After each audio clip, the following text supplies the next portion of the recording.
मन में घटित होती। इन्हें देश के मुद्दों से, गरीबी से, भुखमरी से, बेरोजगारी से कुछ लेना देना नहीं है। ये सरकार के इशारे पर एक निर्दोष को देशद्रोही आतंकवादी साबित कर देते हैं। दोस्तों, देश में इतने गंभीर मुद्दे हैं जिन्हें ये ईमानदारी से दिखाने लगे तो इस देश से भ्रष्टाचार, अत्याचार, बलात्कार, रिश्वतखोरी, नशा सब बुराइयां बंद हो जाएं। लेकिन इन गुलाम मीडिया के गुलाम पत्रकारों की आज तक इतनी हिम्मत नहीं हुई कि इन मुद्दों पर कुछ बोल सकें, लिख सकें। दोस्तों, मैं बात ऐसे ही एक महापुरुष की कर रहा हूँ जिन पर सियासी खेल 2006 से शुरू होता है, जिन पर झूठा मर्डर का केस लगाया जाता है, 2 साल बिना कसूर के जेल में रखा जाता है। 2014 में फिर से बीजेपी सरकार के आदेश से प्रशासन द्वारा 40,000 फोर्स के साथ उनके निवास स्थान पर आक्रमण किया जाता है। झूठे केस बनाए जाते हैं, झूठी सजा होती है, लेकिन इस देश की मीडिया द्वारा एक सवाल नहीं किया गया कि आखिर क्यों एक निर्दोष संत को फंसाया जा रहा है, क्यों हजारों लोगों पर देशद्रोह का मुकदमा लगाया गया। शिकायतकर्ताओं के विरोध के बाद भी सजा सुना दी जाती है।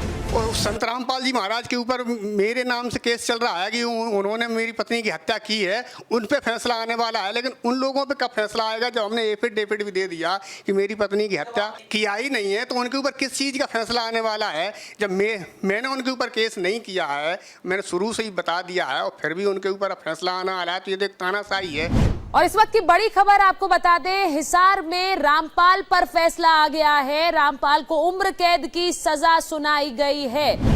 मेरी पत्नी की हत्या की है, उन लोगों को मुझे कुछ इंसाफ मिलेगा। लेकिन आज मेरा दर्द, जिस दिन से फैसला आया है, आज मेरी उम्मीद सारी हार चुकी हैं कि मैं किस चीज़ का उम्मीद कर रहा था कि मतलब कैसे कैसे फैसला आना है। मेरी पीड़ा को समझेंगे। मैंने एफिडेविट भी दे दिया, मैंने मीडिया के सामने भी बोल दिया, मैंने जज साहब के सामने भी बोल दिया कि मैंने कोई संत रामपाल जी ने मेरी पत्नी की हत्या नहीं की है। आज संत रामपाल जी तो बिल्कुल निर्दोष थे, वो तो बीमार थे।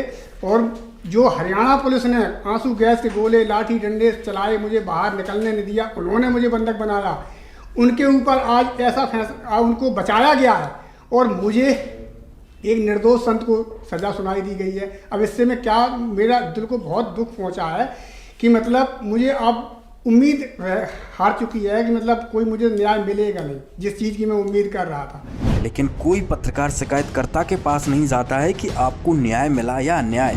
इस देश में करोड़ों लोगों को सरकार द्वारा, न्यायपालिका द्वारा शोषित किया जा रहा है। उस देश का मीडिया सच दिखाने के बजाय झूठ का प्रोपेगेंडा फैलाता है। क्या यही प्रेस की फ्रीडम है? कहा जाता है रिपोर्टर्स विदाउट बॉर्डर्स, लेकिन यहाँ क्या होता है? खुद मीडिया